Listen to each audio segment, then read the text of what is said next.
मित्रांनो नमस्कार. मनोगत या यूट्यूब चॅनलवर जर आपण नवीन असाल तर व्हिडिओला जास्तीत जास्त शेअर करा. चॅनलला मात्र सबस्क्राईब करायला विसरू नका. मित्रांनो, सांगण्यासारखं जेव्हा काही नसतं तेव्हा माणसं नेहमी आपल्या पूर्वजांच्या कथा आणि कर्तृत्वाच्या कथा या सांगत असतात. त्या कथेमध्ये अनेक भाकड कथा, अनेक सुरस कथा आणि अनेक चमत्कारी कथा सांगून आपल्या पूर्वजांचं महत्त्व आणि आपल्या पूर्वजांची महती सांगण्याचा प्रयत्न, वाढवण्याचा प्रयत्न हा सातत्याने काही लोक जाणीवपूर्वक करत असतात. मित्रांनो, मी जो विषय आपल्या समोर आज मांडतोय हा विषय जरासा वेगळा विषय आहे. तो विषय राजकीय विषयाशी संबंधित हा विषय मी आपल्याशी या एपिसोडच्या माध्यमातून मांडतोय. राजकारणात पण अगदी असंच आहे. जेव्हा जेव्हा कर्तृत्व कमी पडलं की राजकारणी मंडळी नेहमी अस्मितेचा व भावनिक मुद्द्यांचा आधार हा सातत्याने राजकारणामध्ये घेतला जातो. मी मित्रांनो आज एव्हाना बोलतोय. महायुती सरकारमधील मंत्री असलेल्या आणि इतिहासाचे थोर आणि गाढे अभ्यासक असलेल्या कॅबिनेट मंत्री असलेल्या मंत्री नितेश राणे यांच्याबद्दल मी आपणाशी या व्हिडिओच्या माध्यमातून बोलतो. छत्रपती शिवाजी महाराजांचा लढा हा एका विशिष्ट जाती धर्माविरुद्ध नव्हता, तर लढा हा रयतेच्या स्वराज्यासाठी होता. छत्रपती शिवाजी महाराजांचा लढा, स्वराज्याचा लढा हा शोषित जनतेला शोषणमुक्त करण्यासाठी होता. अशी मांडणी अगदी शालेय अभ्यासक्रमातील पुस्तकातून आपण लहानपणापासून शिकत आलो, अभ्यासात आलो. परंतु नेमका याच विषयाला छेद देऊन मंत्री असलेल्या नितेश राणेंनी स्वराज्याची लढाई ही हिंदू आणि मुस्लिम यांच्या विरुद्ध होती. ती लढाई ही जशी हिंदू मुस्लिम विरुद्ध होती तशी छत्रपती शिवाजी महाराजांच्या सैन्यात अधिकार पदावर एकही मुस्लिम आणि एकही सैनिक नव्हता, असं सांगून हिंदू मुस्लिमांमध्ये तेढ निर्माण करण्याचा, सामाजिक सौहार्द बिघडवण्याचा प्रयत्न हा मंत्री असलेल्या नितेश राणेंनी या ठिकाणी केलाय. एकतर महाराष्ट्रातील बीडमधील संतोष देशमुखांच्या निर्गुण हत्येने, त्याचबरोबर पोलीस कोठडीतील सोमनाथ सूर्यवंशींच्या संशयास्पद मृत्यूने महाराष्ट्रातील सामाजिक वीण ही अतिशय आणि मोठ्या प्रमाणावर ही विस्कटली गेलेली होती. ही सर्व परिस्थिती असताना जबाबदार मंत्री असलेल्या नितेश राणेंनी हिंदू मुस्लिम समाजात तेढ निर्माण करण्याचा किंबहुना विखार निर्माण करण्याचा जो प्रयत्न केला आहे तो प्रयत्न मात्र निश्चितपणाने निषेधार्ह आहे, तो धिक्कार करण्यासारखाच आहे. सामान्य माणूस किंवा एखादा चळवळीतील माणूस जेव्हा असं विधान करतो तेव्हा ते विधान हे सामान्य कार्यकर्त्याचं समजून घेण्यासारखं असतं, किंबहुना ते समजून घेण्यासारखं निश्चितपणाने या ठिकाणी असतंच. परंतु मंत्री म्हणून आणि लोकसेवक म्हणून जेव्हा नितेश राणे यांनी केलेल्या वक्तव्याचे पाठराखण या ठिकाणी अजिबात करता येणार नाही. हे वक्तव्य मंत्री म्हणून घेतलेल्या शपथेबरोबरच समानतेच्या घटनात्मक मूल्यांचं अवमूल्यन हे नितेश राणेंनी या ठिकाणी केलेलं आहे. छत्रपती शिवाजी महाराजांनी सर्व धर्माचा आदर आणि सन्मान केला. त्यांच्या सैन्यात किती मुस्लिम होते यावर मात्र मी या एपिसोडच्या माध्यमातून जाणार नाही. तो मात्र स्वतंत्र आणि लांबलचक विषय हा होऊ शकतो. शिवाजी महाराज धार्मिक दृष्ट्या सहिष्णू होते. त्यांनी त्यांच्या आयुष्यात इस्लाम विरुद्ध संघर्ष केला नाही, तर स्वराज्याच्या आड येणाऱ्या मुघलांच्या विरुद्ध, स्वराज्याच्या आड येणाऱ्या शत्रूंच्या विरोधात छत्रपती शिवाजी महाराजांनी संघर्ष केला. तो संघर्ष जसा स्वकीयांविरुद्ध होता तसाच तो संघर्ष हा परकीयांविरुद्ध देखील होता. हा छत्रपती शिवाजी महाराजांचा जाज्वल्य इतिहास हा आपण शिकलोय. आपल्या सैन्यात मावळ्यांची भरती करताना त्यांनी हिंदू मुस्लिम कधीही पाहिले नाही, तर गुणवत्तेच्या आणि निष्ठेच्या आधारावर सैनिक आणि अधिकारी नेमल्याचा समकालीन इतिहास हा छत्रपतींचा इतिहास या ठिकाणी सांगतोय. महाराष्ट्रातील अलीकडच्या घटना पाहिल्या तर हे राज्य आता पूर्णपणे असुरक्षित झाले. दिवसाढवळ्या या राज्यात माणसे मारले जातात. दिवसाढवळ्या विनयभंगाचे प्रकार, बलात्काराच्या घटना या दिवसेंदिवस वाढतायत. महाराष्ट्रात दररोज 7 शेतकरी आपली जीवनयात्रा संपवताय. नापिकी आणि हवामान बदलाच्या असमतोलपणामुळे, कर्जबाजारीपणामुळे महाराष्ट्रामध्ये दररोज आत्महत्या होत आहेत. या आत्महत्यांचं प्रमाण दिवसागणिक 7 आहेत. असं 2 दिवसापूर्वी सध्या चालू असलेल्या अधिवेशनामध्ये मदत आणि पुनर्वसन मंत्री मकरंद जाधव पाटील यांनी विधान परिषदेमध्ये ही माहिती प्रश्नोत्तराच्या तासात दिली. अशा अवस्थेमध्ये, अशा भयानक आणि विदारक अवस्थेमध्ये महाराष्ट्राचं सामाजिक दुभंगलेपण, महाराष्ट्राची आजची परिस्थिती ही निर्माण झालेली आहे. ते सोडून त्या प्रश्नांची उकल करण्याच्या बाबत कुठलाही निर्णय न घेता किंबहुना त्याची उकल होण्याच्या संबंधित पावले न उचलता लोकांच्या भावनेला कुरवाळण्याचा प्रयत्न नितेश राणेंच्या आडून पद्धतशीरपणाने काही मंडळी ही जाणीवपूर्वक करतायत, पद्धतशीरपणे करतायत. संतोष देशमुखांची हत्या व विधानसभा निवडणुकीत दिलेले भरमसाठ आश्वासनापासून जनतेला अन्य विषयांवर लक्ष केंद्रित करण्याचा प्रयत्न किंबहुना लक्ष विचलित करण्याचा प्रयत्न हा सातत्याने राजकीय प्रस्थापित मंडळी या ठिकाणी करतायत.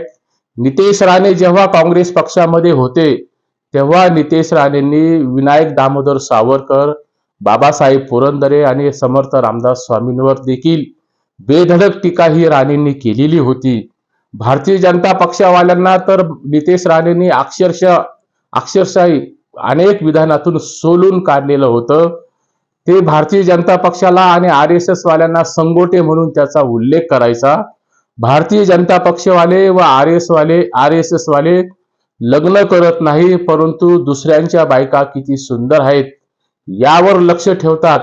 अशी हिंदुत्वासाठी 10 मुलांना जन्म घाला असे सल्ले देतात. अशी टीका जशी नितेश राणेंनी केली तशीच टीका त्यांनी संभाजी भिडेंच्या विरोधात देखील केली. भिडेंचा नासका आंबा खाल्ला तर त्यांच्यासारखे शॅम्पल तयार झाले असते. आज तेच नितेश राणे भिडे गुरुजी हे त्यांच्यासाठी आदर्शवत आहेत.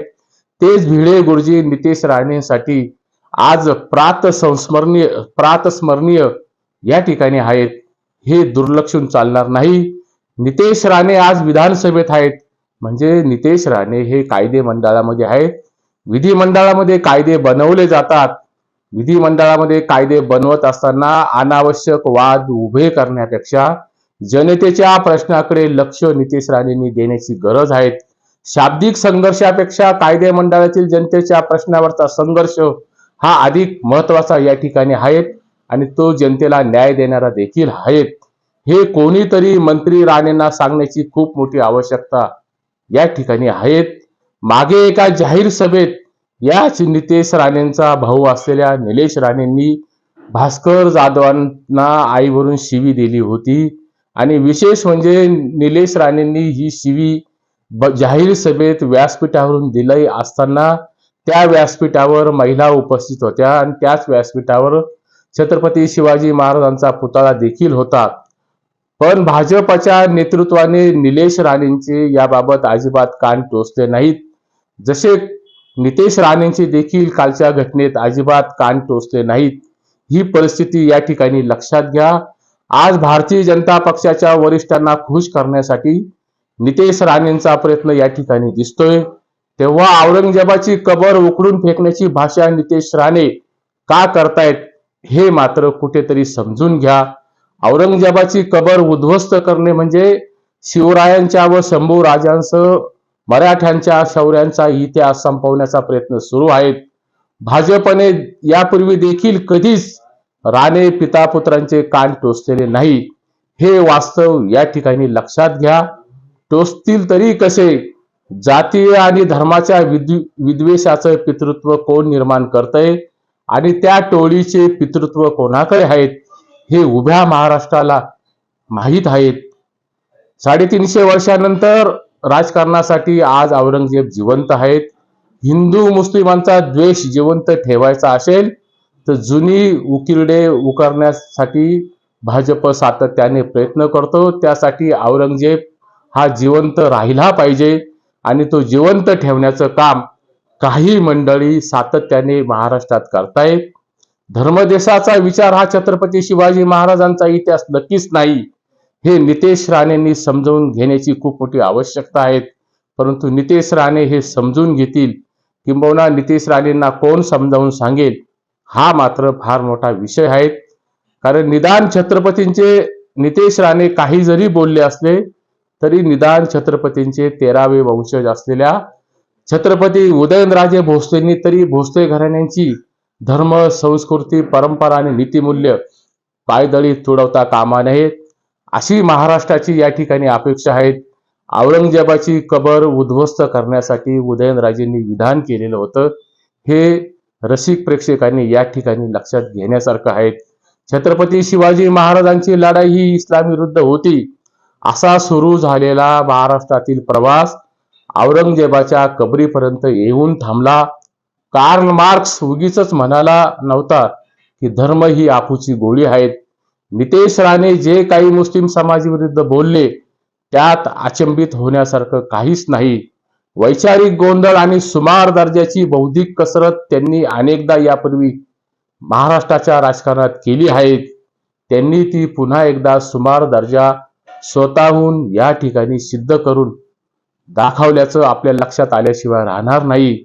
प्रश्न फक्त एकट्या नितेश राणेंचा नाही, तर त्यांची संगत ही कोणाबरोबर आहे हे महत्वाचं आहे. जागतिक स्तरावर आर्थिक प्रगतीचे रुतलेले गाडे ज्यांच्यामुळे भरधाव वेगाने देशभरामध्ये धावू लागले, त्या अर्थतज्ञ असलेल्या माजी पंतप्रधान डॉक्टर मनमोहन सिंग यांना देखील भारतीय जनता पक्षाने निष्क्रिय ठरवले होते. भाजपने डॉक्टर मनमोहन सिंग यांना कटपुतली म्हणून त्यांची संभावना केली होती. तेव्हा ही असली अधोगती फक्त नितेश राणेंची नाही, तर तिला सांभाळणाऱ्या व्यवस्थेची अधोगती आहे. औरंगजेबाचे किंवा अफजल खानाचे उदात्तीकरण महाराष्ट्रात कुणीच करू शकत नाही. या एपिसोड मधून देखील त्याचं उदात्तीकरण करण्याचा कुठलाही प्रयत्न अजिबात नाही. परंतु औरंगजेबाच्या आणि अफजल खानाच्या आडून पुरोगामी म्हणवणाऱ्या महाराष्ट्राच्या पोटात धर्माच्या द्वेषाचा गर्भ हा वाढतोय, ही बाब मात्र निश्चितपणाने चिंताजनक आहे. तो धर्माचा आणि हिंसेचा वाढलेला गर्भ हा गर्भपात करण्याची जबाबदारी राज्य सरकारचे प्रमुख असलेल्या देवेंद्र फडणवीस पुढच्या काळात करतील काय, हा खरा या ठिकाणी सवाल आहे. देवेंद्रजींनी नितेश राणेंचे आणि महायुती सरकारमधील असलेल्या वायफळवीरांचे कान टोचण्याची खूप मोठी आवश्यकता या ठिकाणी निर्माण झालेली आहे. तुर्तास एवढेच. व्हिडिओ आवडला तर पुढे पाठवा. नमस्कार.